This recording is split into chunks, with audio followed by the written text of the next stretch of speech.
So as I said recently, I didn't know much about Jerron Ennis' next move for sure. But in this case, we got some news that kind of confirms what I was talking about a couple of days ago. When the news broke about Jerron Ennis going to 154.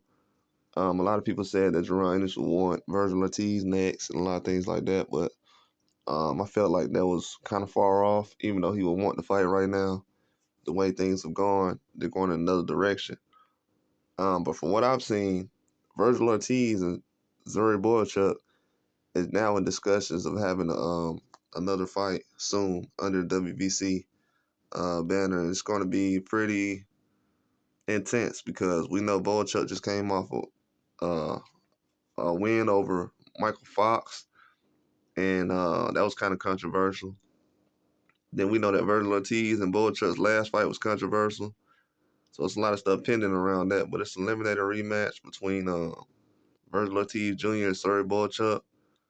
It's gonna be a very tough fight again with Vergil Ortiz and him getting in the ring. But that's how things are starting to line up at 154. I'm glad they're actually having this fight and getting this out of the way because this is something that's hanging in the background for both of these guys' careers. And if any rematch should be done, it definitely should be this one. There's too many things going on uh, in the background for Bohachuk. He just came in his last fight at 160, which is horrible. I don't think I was one of the only guys to criticize him going in. There's a couple of other channels, but this dude came in just recently heavier than Keyshawn Davis. So in his next fight, he needs to be spectacular in my eyes. Vergil Ortiz, if he runs a rematch back, he wants to make sure it's in dominating fashion and show everybody it wasn't a one-time thing with him and it wasn't a fluke win.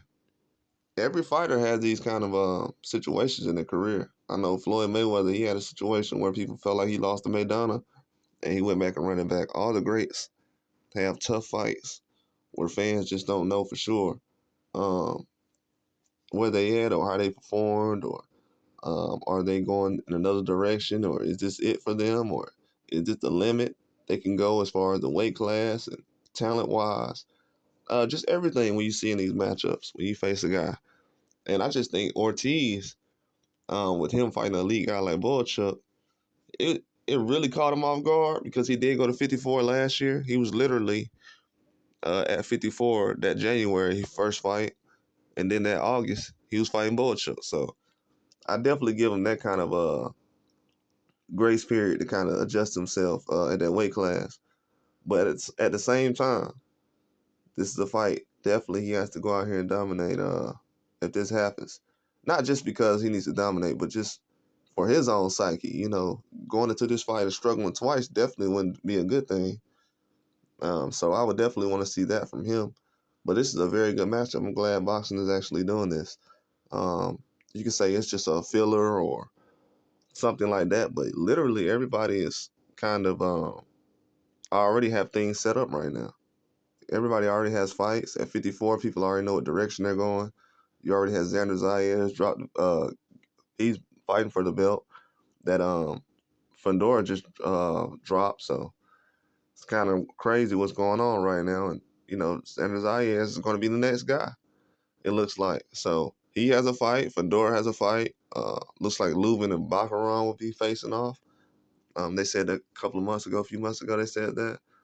As far as for mandatories, that's what the last fight Lubin had was for. We don't know the situation with Charlo. Jerron Ennis just got to the division. So, yeah, it's a lot of different things going on. But that's why I mentioned Charlo the other day. But that's all I got. Like and subscribe.